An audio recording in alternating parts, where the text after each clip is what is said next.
Side super highway शोबे तफ्तीश police का अनोखा कारनामा। फ्लैट किसी का खाली करवाना था, किसी का करवा दिया। पुलिस ने एहसनाबाद अपार्टमेंट में टीचर के फ्लैट पर धावा मारकर खाली करवा दिया। अहलकार टीचर समेत 2 अफराद को तशद्दुद करते हुए थाने भी ले गए। तफसीलात जान लेंगे, अनुषा हमारे साथ मौजूद है। अनुषा, बताइएगा क्या मामला है ये? बिल्कुल, साइड सुपर हाईवे शोबा तफ्तीश पुलिस का अनोखा कारनामा सामने आया है। किसी का करवा दिया। एहसनाबाद अपार्टमेंट में टीचर के फ्लैट पर धावा मारा गया है। रात के अंधेरे में सारा सामान घर से बाहर फेंक दिया। घर में मौजूद हेड और दीगर कीमती सामान हथौड़े मारकर जो है वो तोड़ दिया। एहलकार टीचर समेत 2 अफराद को तशद्दुद करते हुए थाने ले गए। 80 साल बूढ़ी खातून और 3 बेटियों को अंधेरे में सड़क पर छोड़ दिया। फ्लैट को ताला लगाया और चाबी अपने साथ लेकर चले गए। सुबह पता चला तीसरी मंजिल के बजाय दूसरी मंजिल का फ्लैट खाली करवा दिया। दोनों अफराद को शख्सी जमानत पर रिहा किया और फ्लैट वापस दिया। पुलिस अफसरान सामान का नुकसान भरने को बिल्कुल तैयार नहीं है। फैमिली ने ये कहा है कि शोबा तफ्तीश के अफसर जसोई और दीगर की संगीन नताइज की धमकियां जो फैमिली को दी जा रही हैं और कहा गया है कि किसी को बताया तो वो हाल करेंगे कि याद रखोगी। मुतासरा टीचर की बेटी ने बाला पुलिस हुक्काम से इंसाफ की अपील की है। रात के 3 बजे कहा गया है कि मेरे फादर और मामू को उठाकर लेकर गए।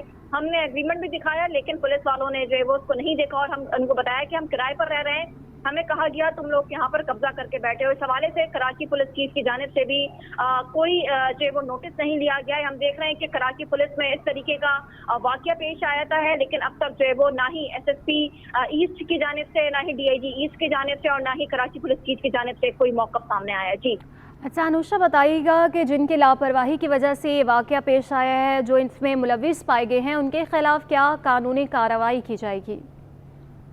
बिल्कुल, देखिए इस हवाले से अभी जो है वो हम भी कोशिश कर रहे हैं इस खातून से रब्ता करने की। रब्ता करने के बाद ही जो है वो हम देखेंगे कि पुलिस ने इसके ऊपर क्या जो है वो कार्रवाई की है। कौन है ये तफ्तीशी अफसर जिसने ये जो है वो कारनामा सर अंजाम दिया है। और रात का ये वाकया है जिसकी फुटेजेस में भी देखा जा सकता है कि सारा सामान बिखरा पड़ा हुआ है, तोड़ फोड़ की गई है। और जो मुतासरा खातून है उसने भी अपना जो है वो एक इंटरव्यू जारी किया जिसके अंदर देखा जा सकता है कि वो इल्जामात आयद कर रही है कि कराची पुलिस इसका काम जो है अवाम को सिक्योरिटी प्रोवाइड करना है, ना कि जो है वो घरों में जाकर घर खाली करवाना। जी साइड सुपर हाईवे शोबे तफ्तीश पुलिस का यह अनोखा कारनामा सामने आया। फ्लैट किसी का खाली करवाना था और किसी का करवा दिया गया। अनुषा, बताइएगा क्या कोई इस पर डिटेल सामने आ सकी है कि अभी तक कोई कानूनी कार्रवाई क्यों नहीं की गई? बिल्कुल, देखिए इस हवाले से जो है वो हम भी राब्ते करने की कोशिश कर रहे हैं पुलिस से। एसएसपी इन्वेस्टिगेशन ईस्ट से भी हम राब्ते की कोशिश कर रहे हैं क्योंकि ये इन्वेस्टिगेशन पुलिस की जानिब से कारनामा सर अंजाम दिया गया है। क्या मामला था, किसने दरख्वास्त दी थी फ्लैट खाली करवाने के लिए, तीसरी मंजिल पर क्यों फ्लैट खाली करवाना था और दूसरी मंजिल का करवा दिया, इस हवाले से किसकी गलती है, किसकी कोताही है। खातून ने जो है वो बाला अफसरान से जो है वो मदद की, इंसाफ की अपील की है। जी अच्छा, ये बताइएगा अनुषा कि इन्वेस्टिगेशन पुलिस की जानिब से ये कारनामा अंजाम दिया जैसे कि आप बता रही हैं, क्या उनका खुद कोई मौक़िफ़ सामने आया इस हवाले से? बिल्कुल, देखिए हम भी जो है वो शोबा तफ्तीश जो पुलिस है उनका मौक़िफ़ जो है वो लेने की कोशिश कर रहे हैं और चेक करने की कोशिश कर रहे हैं कि आया ये वाक़या क्यों पेश आया है। इस हवाले से जो है वो अभी इस खातून का एक जानिब जो है वो बयान सामने आया है। पुलिस की जानिब से कोई भी इस हवाले से ऑफिशियली बयान जारी नहीं किया गया है। जी अच्छा, मुतासरा टीचर का क्या कहना है वो भी हम अपने नाज़रीन को सुनवाते हैं। अपार्टमेंट में रहती हूँ। यहाँ पे रात के 2-3 बजे आए हैं पुलिस ऑफिसर सुपर हाईवे थाने से। आते सारी मेरे बाबा शकील खाल चुगताई, वालिद का नाम है खालिद सुमान चुगताई, और मामू खुरम शहजाद, उनको उठा के ले गए हैं। हमने उनको अपना एग्रीमेंट दिखाया कि हम इतने साल से यहाँ रह रहे हैं किराए पर, हमारा अपना भी घर नहीं था। कहते हैं आप यहाँ पे कब्जा करके बैठे हुए हो। वो उनको तशद्दुद करते हुए यहाँ से ले गए हैं। कहते हैं चलो साथ। उन्होंने ना एग्रीमेंट देखा ना कुछ, एग्रीमेंट भी गाड़ी में रखा है, सब कुछ उनका सब कुछ ले लिया है और साथ लेकर गए हैं। और अब तक देखे हमारा सारा सामान बाहर निकाल के रख दिया है और हमें घर से बाहर निकाल दिया। हमारा सामान भी टूट गया और ये अभी तक कहते हैं, अभी तक रात के ये 6 बज रहे हैं, अभी तक उनका कोई अता पता नहीं है। मुझे इंसाफ चाहिए इस बात का। ये पुलिस है, ये हमें इंसाफ देती है। ये है इंसाफ यहाँ का, पाकिस्तान का। खातून टीचर का क्या कहना था वो भी आपने सुना। अनुषा जाफरी हमारे साथ मौजूद है। अनुषा, जैसे कि खातून ने बताया कि पता चला कि दूसरी फ्लैट का मकान खाली करवाना था और तीसरी का करवाया, तो जो दूसरी फ्लैट को खाली करवाना था वो वहाँ पर कौन रह रहा था और क्यों खाली करवाना था, कुछ डिटेल्स सामने आ सकी है? बिल्कुल। देखिए, इस हवाले से भी जो है वो जिस तरीके से जब पुलिस से हमारा राब्ता होगा तो ही पता चलेगा, जबकि ये बताया जा रहा है कि मुद्दई की गलत बयानी की वजह से ये मामला पेश आया है। एसआईओ ने ऐसा जो है वो मौक़िफ़ इख्तियार किया है, जबकि ये इन्वेस्टिगेशन पुलिस की जानिब से जो है वो कार्रवाई की गई और किसी ने जो है वो इसकी दरख्वास्त जो है वो दे रखी थी, कोई एफआईआर थी जिसकी वजह से जो है वो ये कार्रवाई की गई। अब मुद्दई ने क्या गलत बयानी की है, इस हवाले से भी हम पुलिस से राब्ता करने की कोशिश कर रहे हैं। जैसे ही एसएसपी इन्वेस्टिगेशन ईद से राब्ता होता है तो ही जो है वो कोई पेशरफ जो है वो सामने आ सकेगी, क्योंकि अभी जो है वो खातून ने जो है वो इस पर कार्रवाई के लिए और इंसाफ के लिए जो है वो अपील की है और वीडियो भी जो है वो जारी की है, क्योंकि वो किराए पर रह रही थी और काफी ज्यादा नुकसान जो है वो घर को भी हुआ है। जी, खातून टीचर ने इंसाफ की अपील की है और कहा गया है कि इंसाफ फराहम किया जाए। साइट सुपर हाईवे शोबे तफ्तीश पुलिस का यह अनोखा कारनामा है। फ्लैट किसी का खाली करवाना था मगर किसी और का करवा दिया। पुलिस ने एहसनाबाद अपार्टमेंट में टीचर के फ्लैट पर धावा बोला, खाली करवा दिया। अहलकार टीचर समेत 2 अफराद को तशद्दुद करते हुए थाने भी ले गए। अनुषा जाफरी हमारे साथ मौजूद थी, तफसीलन अपडेट करी थी, आपका शुक्रिया। सिंध पुलिस का एसपी दरख्शां भी लापता हो गया। एसपी की अहलिया ने शौहर की बाजियाबी के लिए सिंध हाई कोर्ट से रुजू कर लिया।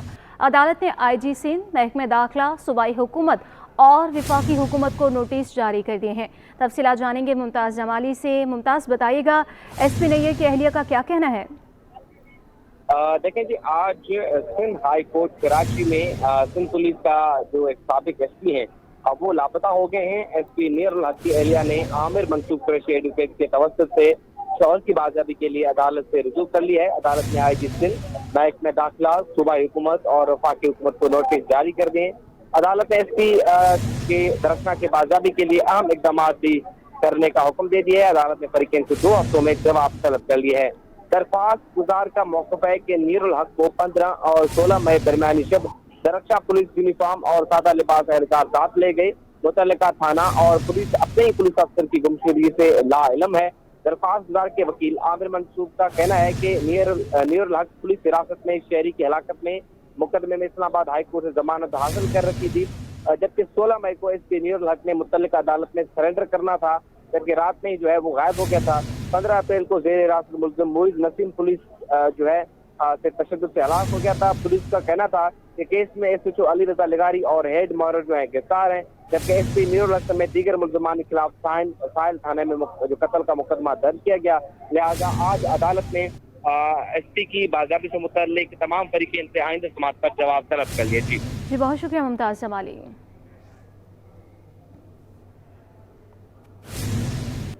कराची टिम्बर मर्चेंट्स और प्लांट एंड प्रोडक्शन के दरमियान मुज़ाकरात कामयाब हो गए। ताजुर ने एहतजाज और हड़ताल ख़त्म करने का ऐलान कर दिया है। आपको हम खबर दें कि ताजुरों ने एहतजाज और हड़ताल ख़त्म करने का ऐलान किया है।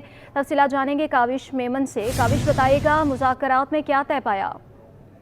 जी बिल्कुल, लकड़ी के जो कंटेनर्स हैं वो पोर्ट पर फंसे थे, जिसकी वजह से ताजुरों में तशवीश पाई जाती थी। अब ये मामला हल होता हुआ दिखाई दे रहा है। कराची टिम्बर मर्चेंट्स एसोसिएशन ने जुमेरात को सिलसिले में एहतजाज और हड़ताल भी की थी और अब ये बताया जा रहा है कि प्लांट एंड प्रोटेक्शन हुकाम से मुज़ाकरात हो गए कराची टिम्बर मर्चेंट्स के, जिसके बाद एहतजाज और हड़ताल खत्म करने का ऐलान किया। आज लाहौर की टिम्बर मार्केट और कराची की टिम्बर मार्केट बंद रखने और नेशनल हाईवे पर जुम्मे की नमाज के बाद एहतजाज की कॉल दी गई थी, लेकिन जो नायब सदर है साबिर बंगश, उनका कहना है कि हुकाम से मुज़ाकरात हो गए। उन्होंने यकीन दिलाया कि पीर तक ताजरों के जितने भी कंटेनर पोर्ट पर फंसे हैं टिम्बर से वाबस्ता, उन कंटेनर को पीर तक रिलीज कर दिया जाएगा। यकीन दहानी के बाद ताजरों ने एहतजाज खत्म कर दिया। जी बहुत शुक्रिया काविश मेमन। कराची टिम्बर मर्चेंट्स के नायब सदर साबिर बंगश का कहना है कि ताजुर का एहतजाज रंग ले आया है। हुकाम ने ताजुर के तमाम मुतालबात मंजूर कर लिए हैं। पीर तक कंटेनर्स को रिलीज कर दिया जाएगा। उन्होंने मज़ीद क्या कहा, आइए आपको दिखाते हैं।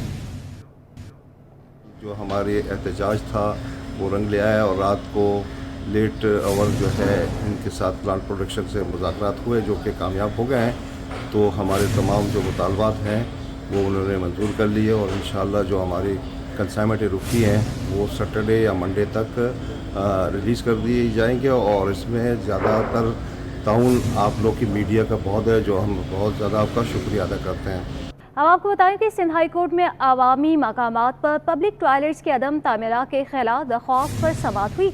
अदालत ने सिंध हुकूमत को सूबे के 32 अजला में अवामी मकामात पर पब्लिक टॉयलेट्स तमीर करने का हुक्म दे दिया। मज़ीद तफसीलात जानेंगे मुमताज़ जमाली से। जी मुमताज़, बताइएगा। इस वक्त मैं मौजूद हूँ सिंध हाई कोर्ट कराची में। आज सिंध हाई कोर्ट कराची में अवामी मकामात पर पब्लिक टॉयलेट्स जो है वो तामीर ना करने से मुतल्लिक दरख्वास्त पर समाअत हुई है और अदालत की जानिब से अहम फैसला जो है वो सामने आया है। दरख्वास्त गुजार के जो वकील हैं एडवोकेट तारिक मंसूर हमारे साथ मौजूद हैं। सर, आपकी दरख्वास्त में क्या आपका मौक़िफ़ था, अदालत की जानिब से क्या आज हुक्म आया? देखिए, ये दरख्वास्त जो है 2009 में राय रास ट्रस्ट के आगा साहब की तरफ से दायर की गई थी और इसमें तमाम अवामी मकामात जो सिंध के, जिसमें पार्क्स हैं, public parks, play grounds, graveyards हैं, hospital, dispensary, bus stops, shopping centres, उसमें लेडीज़, जेंट्स और डिसेबल पर्सनस के टॉयलेट्स ना होने के मुतालिक जो ज़रूरियात के मुतालिक जो अहम वो था। और बुनियादी आइनी हुकूक जो आर्टिकल 9, 14, 25, 38 और 37 में गिवन है 148 के तहत, जो हुकूमत की ज़िम्मेदारी है कि वो इस बुनियादी हुकूक के लिए उनको सहूलत फ़राहम करे, जो मौजूद नहीं थी। इस पर 2009 में पिटीशन फ़ाइल हुई। Over the period of time 13 साल ये केस चलता रहा। अप्रैल 2024 में हमने इसको केस को दोबारा टेकअप किया और हमने मौजूद अदालत से दरख्वास्त की कि इस पर जल्द से जल्द उस पर फैसला सुनाए। इस पर सिंध हुकूमत का मौक़िफ़ ये था उस ड्यूरिंग हियरिंग कि हमारे पास फ़ाइल मौजूद नहीं है केस की, जबकि KMC का कहना था कि जी हम ये हमारे फंक्शंस में नहीं आता। लेकिन उस पर हमने फिर उस पर मुकदमे की कार्रवाई आगे बढ़ाते हुए हमने दलाइल दी है और दलाइल से साबित किया कि क्योंकि पाकिस्तान यूनाइटेड नेशंस के conventions, UN charter, UN convention, international convention civil and political rights, UN HRDC और दूसरे का सिग्नेटरी है और इस सिग्नेटरी के तहत आइन के आर्टिकल 3, 32 और 59 के तहत ये फेडरल लेजिस्लेटिव लिस्ट में स्टेट की ज़िम्मेदारी है और स्टेट का मतलब रियासत पाकिस्तान। रियासत पाकिस्तान की तमाम ज़िम्मेदारियों का हमने तयन किया। UN sustainable development goals item number 6 clean water and sanitation, जिसका पाकिस्तान सिग्नेटरी है, उसके तहत भी पाकिस्तान पाबंद है। उस तमाम दलाइल के बाद आज मौजूद अदालत ने हमारी जो पिटीशन है बाकायदा मंजूर कर दी। कराची से लेकर कश्मीर तक 32 अजला के अंदर सिंध के तमाम पब्लिक मकामात पर डिसेबल पर्सनस, ख़वातीन और बच्चों के और मर्दों के लिए पब्लिक टॉयलेट्स जो है तामीर का हुक्म दिया। बिल्कुल, कराची में जो है पब्लिक टॉयलेट्स का बड़ा मसला है। दरख्वास्त गुजार के वकील एडवोकेट तारिक मंसूर हमारे साथ मौजूद थे। इनका यही कहना है कि आम आवाम के साथ साथ जो माजूर अफराद हैं उनके लिए भी पब्लिक टॉयलेट्स होना लाजमी है। बेशतर इलाकों में पब्लिक टॉयलेट्स ना होने से शहरियों को शदीद परेशानी का सामना है। अहम शाहराहों, सरकारी इमारतों, खेल के मैदान और मार्केट में और उसके बाहर पब्लिक टॉयलेट्स मौजूद नहीं हैं। बेशतर इलाकों में पब्लिक टॉयलेट्स ना होने से शहरियों को शदीद परेशानी का सामना करना पड़ रहा है। इसी पर बात करने के लिए मोहम्मद हमाद हमारे साथ मौजूद हैं। हमाद, ये बताइएगा कि किन किन इलाकों में पब्लिक टॉयलेट्स नहीं हैं?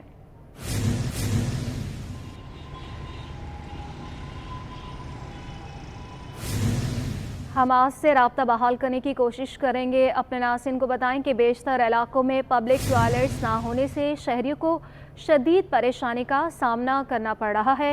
अहम शाहराहों, सरकारी इमारतों, खेल के मैदान और मार्केट में बाहर पब्लिक टॉयलेट्स मौजूद नहीं हैं। बेशतर इलाकों में पब्लिक टॉयलेट्स ना होने से शहरियों को शदीद परेशानी का सामना करना पड़ रहा है और सिंध हाई कोर्ट में अवामी मकामात पर पब्लिक टॉयलेट्स की अदम तामीरात के खिलाफ दरख्वास्त पर समाअत भी हुई है। अदालत ने सिंध हुकूमत को सूबे के 32 अजला में अवामी मकामात पर पब्लिक टॉयलेट्स तमीर करने का हुक्म भी आज जारी कर दिया है। अपने नाज़रीन को बताएं कि बेशतर इलाकों में पब्लिक टॉयलेट्स ना होने से शहरियों को शदीद परेशानी का सामना करना पड़ रहा है। अहम शाहराहों, सरकारी इमारतों, खेल के मैदान हो और मार्केट वगैरह जो है उनके बाहर पब्लिक टॉयलेट्स मौजूद नहीं होते, जिसकी वजह से शहरियों को शदीद मुश्किलात का सामना है। बात करने के लिए मोहम्मद हमाद हमारे नुमाइंदे हमारे साथ मौजूद हैं। हमाद, ये बताइएगा कि किन किन इलाकों में पब्लिक टॉयलेट्स नहीं हैं और इस पर तवज्जो क्यों नहीं दी गई? देखिए, पब्लिक टॉयलेट्स की बात की जाए तो इसको तामीर करने की ज़िम्मेदारी तो यकीनन सिंध हुकूमत और लोकल गवर्नमेंट की होती है, लेकिन हमने देखा है बेशतर कराची के वो इलाके हैं जो मेन शाहराहे की अगर बात की जाए तो मैं इस वक्त नाज़माबाद की मेन शाहराहे पर मौजूद हूँ। यहाँ पर हमें 2 पब्लिक टॉयलेट्स दिखे हैं, जिसमें एक ख़वातीन का और एक मर्द का बनाया गया है, जिसमें यहाँ पे जो गुजरने वाले शहरी हैं वो इस टॉयलेट्स को इस्तेमाल करते हैं और ये काफ़ी हमने देखा कि साफ़ सुथरे भी हैं। लेकिन अगर दीगर इलाकों की बात की जाए, जिसमें अगर मैं बात करूँ लालू के 10 नंबर, करीमाबाद, बीना बाज़ार की जो मार्केट है वहाँ पे भी कुछ टॉयलेट्स जो है वो बने हुए हैं, लेकिन वो खस्ता हाल है, वो बिल्कुल ही जो है इस्तेमाल करने के लायक नहीं है और उनको जो है वो ताले लगाकर बिल्कुल बंद कर दिया गया है। इसी तरीके से अगर बात की जाए, सदर है, गुलीमार चौरंगी है, लसबेला है, और जो है नागन चौरंगी है, लियाकताबाद के कई ऐसे इलाके हैं जिसमें जो है वो टिनट्टी है, गुरुमंदिर चौक है। ये वो तमाम ऐसे इलाके हैं जहाँ से लाखों अफराद जो है रोज़मर्रा की बुनियाद पर गुजरते हैं अपने कामों में, अपने दफ्तरों पर जाने के लिए, लेकिन उन इलाकों में जो है पब्लिक टॉयलेट ना होने की वजह से काफ़ी परेशानी का सामना करना पड़ता है, जिसकी वजह से लोग जो है काफ़ी हमें परेशान भी दिखाई देते हैं। हमारे साथ जो है दो शहरी इलाकई मुकीम भी मौजूद हैं और शहरी मौजूद हैं। हम इनसे बात करते हैं और इनसे जानने की कोशिश करते हैं कि पब्लिक टॉयलेट कितना ज़रूरी है। आप मुझे बताइएगा, नाज़माबाद के इस मेन 2 नंबर पे हम खड़े हुए हैं, ये पब्लिक टॉयलेट आपकी ज़िम्मेदारी है यहाँ पर इसको साफ़ करने की। ये हमने देखा कि 2 टॉयलेट हमें नज़र आए कि ये साफ़ सुथरे भी हैं, लोग इसको इस्तेमाल भी कर रहे हैं। तो ऑन इस इलाके में कितने ऐसी जो चौक हैं, जो पॉइंट्स हैं जहाँ पर पब्लिक टॉयलेट होने चाहिए और नहीं बने हुए? सर ऐसा है कि सबसे पहले बात तो ये मैं कहूँगा कि ये अदालत ने अच्छा फ़ैसला लिया सुप्रीम कोर्ट ने कि पब्लिक टॉयलेट होने चाहिए, और उसके साथ सबसे मेन चीज़ जो है इनको मेंटेन रखना। ठीक है, बना तो दिया हमने, लेकिन उसके बाद मेंटेन नहीं किया, तो फिर आज देखे कितने ऐसे वॉशरूम पहले बने लेकिन उनकी मेंटेन नहीं करते और बंद पड़े हुए। उसके बाद फिर कोई उसके ऊपर ना कोई देखने वाला ना, तो ये ज़रूरी है कि बनाए जाएँ और फिर उनकी मेंटेन रखी जाए। ठीक है, और ऐसा एक यहाँ से हम पीछे चले जाएँ थोड़ा बोर्ड ऑफिस की तरफ, तो वहाँ पर भी ऐसे हैं, लेकिन वहाँ पर भी कोई मौजूद नहीं है, उनकी देखभाल करने के लिए मौजूद नहीं है। तो कहने का मतलब ये कि अच्छी बात है, ये बनाने चाहिए और ज़्यादा से ज़्यादा बने ताकि शहरियों के लिए सहूलत हो और उससे शहर में जो गंदगी हमें देखने को मिलती है वो भी ना मिले। हमारे साथ एक और शहरी मौजूद है, हम इनसे बात कर लेते हैं। अंकल, आप मुझे बताएं, सीनियर सिटीज़न भी हैं, कैसा देख रहे हैं, कितने पब्लिक टॉयलेट जो है शहर भर में होने चाहिए? इतनी बड़ी आबादी का ये शहर है कराची। ऐसा साहब के देखिए, मैं तो आदमी हूँ, मैं तो इसको वो कर लेता हूँ, लेकिन अगर जैसे फीमेल्स को किसी को ज़रूरत हो, ये हुई वो हुई, तो उनको ये काम करने के लिए बहुत प्रॉब्लम चाहिए, ज़्यादा से ज़्यादा हो ताकि आसानी से लोगों का मसला हो। फिर घर में भी है, लोग हाथ पाँव भी धोना चाहते हैं, ये चाहते हैं, लेकिन कोई ऐसी हमारी सहूलत मौजूद नहीं है। अच्छा, ये एक बड़ा इलाका है, जो है डिस्ट्रिक्ट सेंट्रल का ये इलाका है, सरजानी से लेके ये नाज़माबाद तक। हमने देखा कई चौक्स पे जो है वो बस स्टॉप पर जो है वो पब्लिक टॉयलेट नहीं है। तो आप क्या समझते हैं कितनी तादाद में होनी चाहिए ताकि ज़्यादा से ज़्यादा दो लोग जो है सहूलत उनको हो? कम अज़ कम 1 किलोमीटर के बाद हर चौक पे एक तो हो ना। ठीक है, ताकि लोग उतरें, कहीं स्टे करें तो अपने रफ़ाए हाजत उनको आसान से हो सके। देखिए, हमारे साथ मौजूद हैं, एक शहरी हैं इस इलाके के। इनका ये कहना है कि यहाँ से जो गुजरने वाले शहरी हैं उनके लिए रफ़ाए हाजत के लिए जो है यकीनन हर चौक पर, हर बस स्टॉप पर, मार्केटों में और खेल के ग्राउंड्स में ये बहुत ज़रूरी है जो है पब्लिक टॉयलेट होना। इससे जो है गुजरने वाले जो शहरी हैं, बुज़ुर्ग शहरी हैं या नौजवान हैं और ख़ास तौर पर ख़वातीन, उनको जो है आसानी होती है बैतुल खला जाने में। और अगर बुज़ुर्ग शहरियों के लिए जो है ख़ास तौर पे इनको जो है ज़्यादा से ज़्यादा बैतुल खला को बनाने चाहिए और सिंध हुकूमत की ये ज़िम्मेदारी आयद होती है कि वो इसको ज़्यादा बड़ी तादाद में हर पॉइंट और हर बस स्टॉप पर बनाए ताकि आवाम जो है इससे सहूलत हासिल कर सके। जी मोहम्मद हमाद, आप हमारे साथ ही मौजूद रहिएगा। शहरियों का इस हवाले से क्या कहना है, क्या मौक़िफ़ है उनका पब्लिक टॉयलेट्स ना होने पर? आइए आपको सुनवाते हैं। पब्लिक टॉयलेट्स तो शहर में होने चाहिए ताकि आवाम अपने आप को ईजी कर सके। गर्मी इतनी है, बंदा फिर परेशान हो जाता है, तो होने चाहिए पब्लिक टॉयलेट्स। ये तो बिल्कुल अहम बात है भाई, ये तो लाजमी होनी चाहिए, क्योंकि इंसान का घर दूर दरार में होता है और अल्लाह ना करे किसी का पेड़ ख़राब हो तो लाजमी होना चाहिए मेरे ख्याल में। तो बिल्कुल होने चाहिए लाजमी, इसके लिए बहुत परेशानी होती है, कभी भागना पड़ता है जंगल में, कभी रोड पे शुगर वाले मरीज़ आते हैं, कुछ आते हैं, ये लाजमी होना चाहिए। यहाँ पर ये सहूलत बिल्कुल नहीं। ये बस स्टॉप पे बाथरूम होते थे, ये हटा दिए गए, तो आवाम के लिए थोड़ा परेशानी है। लेडीज़ आता है या मर्द आते हैं, थोड़ा परेशानी है, ये लाजमी है, इसको बनाना चाहिए गवर्नमेंट को। शहरियों ने क्या कहा आपने सुना। मोहम्मद हमाद हमारे साथ मौजूद हैं। हमाद, बताइएगा, आज इस पर अहम फैसला भी सामने आया है, ये बताइएगा कि इतना अरसा इस पर क्यों तवज्जो नहीं दी गई और किसकी गफलत है ये? आज देखिए, बिल्कुल अदालत की जानिब से जो फैसला सुनाया गया है, इस पर सिंध हुकूमत को ये अहकाम जारी कर दिए गए हैं कि शहर भर में जो है वो पब्लिक टॉयलेट्स होना लाजमी है और इसको बनाया जाए। लेकिन हमने देखा कि अगर जो है इंतज़ामिया ने इससे कबल आज से कोई 8-9 साल पहले जो टॉयलेट्स मुख्तलिफ पॉइंट्स पर जो बनाए गए थे उनकी देखभाल के लिए जो है कोई इंतज़ामात नहीं थे, जिसकी वजह से वो दोबारा खस्ता हाल हो गए, कई टूट फूट का शिकार है। और कई ऐसे टॉयलेट्स पब्लिक टॉयलेट्स हैं जिन पर जो है नशेई अफराद की का जो है कब्ज़ा है, वो वहाँ पर बैठे हुए रहते, वहाँ पर जो है नशा इस्तेमाल करते हैं, नशा करते हैं, जिसकी वजह से जो है पब्लिक जो है उन वाशरूम में जाना पसंद नहीं करती। तो यही वजह है जिसकी वजह से लोग जो है वो काफ़ी जो है वो परेशान नज़र आते हैं राह चलते हुए। अगर कोई अपने किसी काम से घर से निकले और उसको वॉशरूम जाना पड़ जाए तो वो पब्लिक टॉयलेट ना होने की वजह से नहीं जा पाता। अब देखना है कि इस फैसले के बाद जो है वो सिंध हुकूमत इसको कितना सिंध हुकूमत जो इस पर कितना अमल दरामद करती है और शहर भर में कितने पब्लिक टॉयलेट्स बनते हैं। जी बहुत शुक्रिया मोहम्मद हमाद हमारे साथ मौजूद थे और शहरियों की जानिब से मुतालबा किए गए हैं कि ज़्यादा से ज़्यादा पब्लिक टॉयलेट्स बनाए जाने चाहिए। कराची में पब्लिक टॉयलेट्स नायाब हो गए। वक्त गुजरने के साथ आवाम की सहूलत के लिए बनाए गए टॉयलेट्स मिसमार कर दिए गए। नीपा चौरंगी पर टॉयलेट की जगह रिक्शा स्टैंड बना दिया गया। शहरियों को शदीद मुश्किलात का सामना करना पड़ रहा है। इसी पर तफसीलात जान लेते हैं। एहसन अब्बासी हमारे साथ मौजूद है। एहसन आगाह कीजिएगा। जी बिल्कुल, कराची शहर में जो पब्लिक टॉयलेट हुआ करते थे बेशतर मकामात पे, पुरानी सब्जी मंडी है, अस्पतालों के बाहर, बस स्टॉप पर, वो तमाम पब्लिक टॉयलेट जो है वो अब नायाब हो गए। किसी मकाम पर जो है वो पब्लिक टॉयलेट नज़र नहीं आते। माजी में 3 मकामात पे दोबारा से पब्लिक टॉयलेट को तामीर किया गया था, एम्प्रेस मार्केट के बाहर, नीपा चौरंगी पे और इसके अलावा लकी स्टार पे जो तामीर किए गए पब्लिक टॉयलेट थे वो भी मस्मार कर दिए गए। जबकि एम्प्रेस मार्केट के बाहर सहूलत के लिए अवामी जो पब्लिक टॉयलेट थे वो इंक्रूजमेंट के खिलाफ जो ऑपरेशन हुआ उसमें वो मस्मार कर दिए गए। उसके साथ साथ मेरे पीछे जो रक्षा स्टैंड आपको नज़र आ रहा है, यहाँ पर भी पब्लिक टॉयलेट हुआ करते थे। नीपा का मेन सिग्नल यहाँ पे हुआ करता था, लेकिन जब ये रोड तामीर हुई तो उसके साथ यहाँ पर मौजूद जो पब्लिक टॉयलेट थे वो भी मस्मार कर दिए गए। ना ही अब कराची शहर में अस्पतालों के बाहर पब्लिक टॉयलेट मौजूद है, ना बड़ी मार्केटों में कारोबारी मराकज़ के बाहर पब्लिक टॉयलेट मौजूद है, और ना ही बस स्टैंड में जहाँ पे अव्वलीन तरजीहात में शामिल हुआ करता था कराची मेट्रोपॉलिटन कॉरपोरेशन के पब्लिक टॉयलेट तामीर किए जाए ताकि आवाम की सहूलत को यकीनी बनाया जाए। लेकिन उसके बावजूद देखा गया कि म्यूनसिपल सर्विसेज के पास अमला तो मौजूद है, लेकिन पब्लिक टॉयलेट की देखभाल ना होने के बाइस वो वक्त के साथ साथ जो है वो ख़त्म होते चले गए। जी वज़ीर जामियात एंड बोर्ड्स मोहम्मद अली मलकानी का कहना है कि इम्तिहान से 10 मिनट पहले पर्चा मिले तो उसे आउट होना नहीं कहते। रात को पेपर आउट हो तो मुझे बताएं। हमारे नुमाइंदे सैयद ज़ुबैर राशिद एक वक्त उन्हीं के साथ मौजूद है, उनसे मज़ीद तफसीलात लेंगे। जी ज़ुबैर बताइएगा।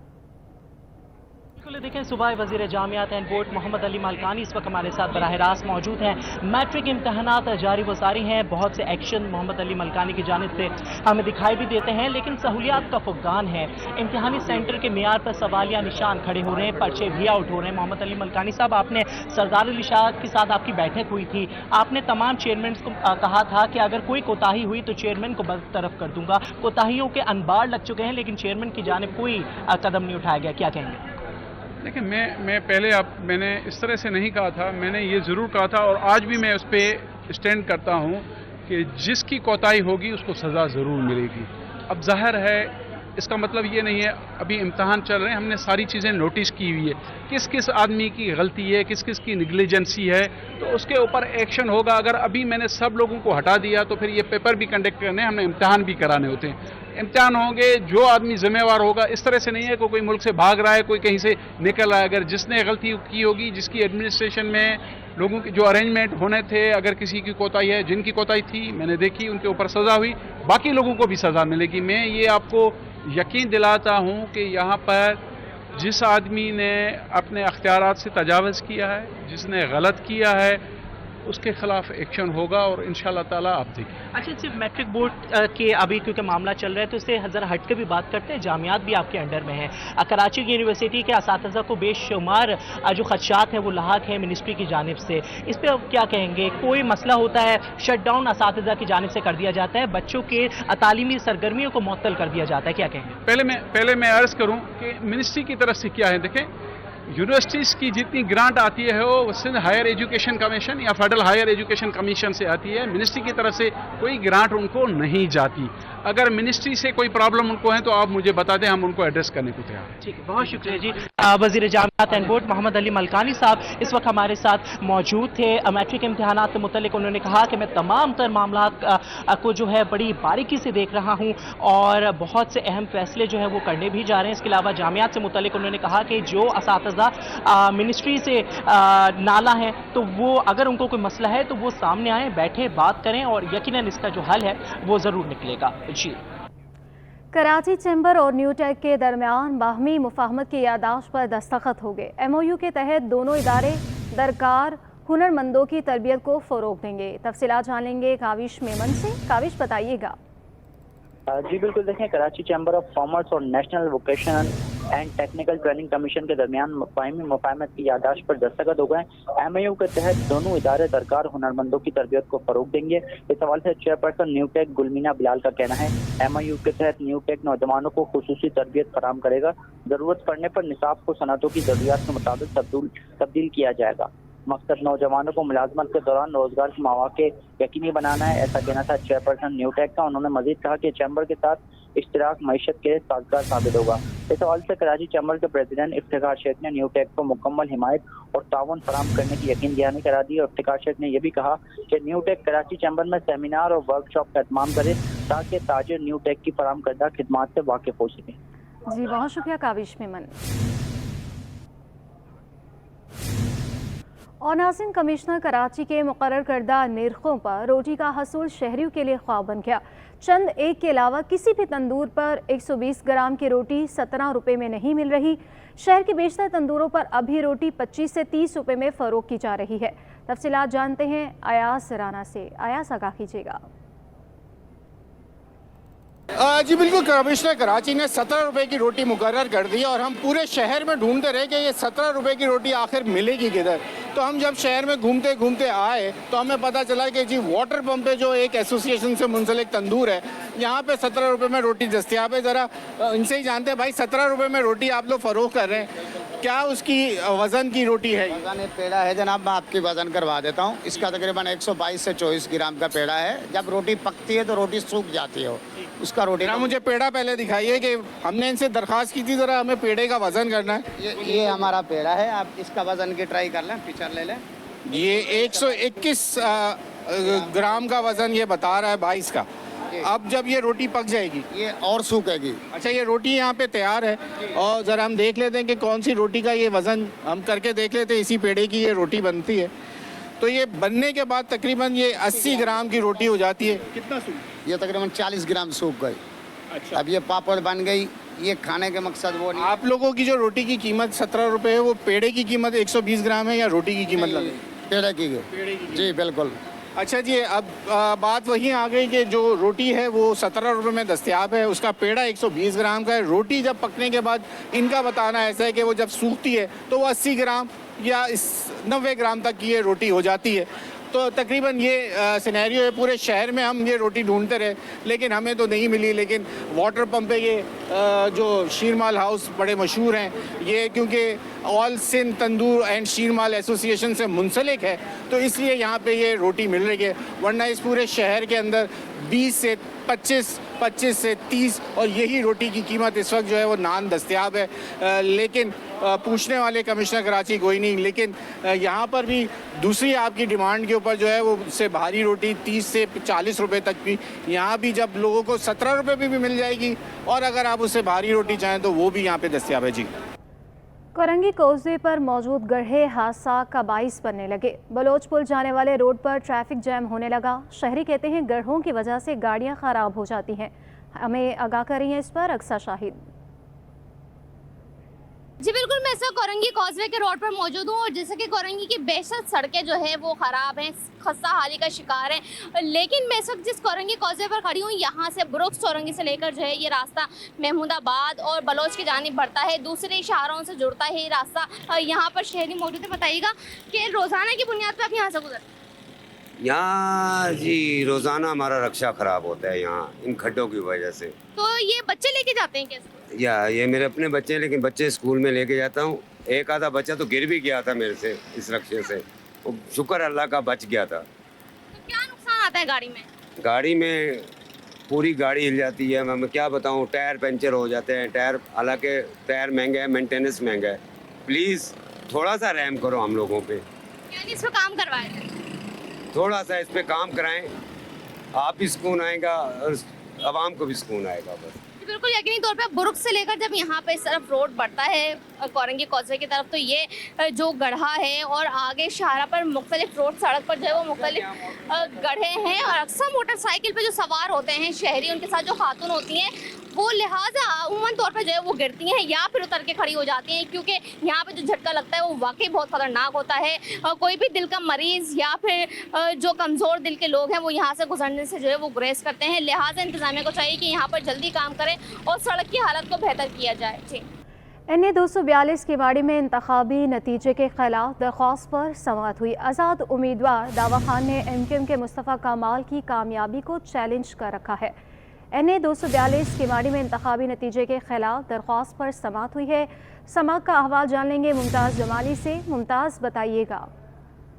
देखें जी, आम इंतखाबात में उम्मीदवारों की जानिब से जो धांधली के मामला हैं, इलेक्शन ट्रिब्यूनल में उनकी समाअत जारी है। NA 242 से PTI हिदायत याफ्ता आज़ाद उम्मीदवार दावा खान की जानिब से MQM के कामयाब जो MNA है मुस्तफ़ा कमाल के खिलाफ दरख्वास्त दायर की, उस पर आज समाअत हुई है।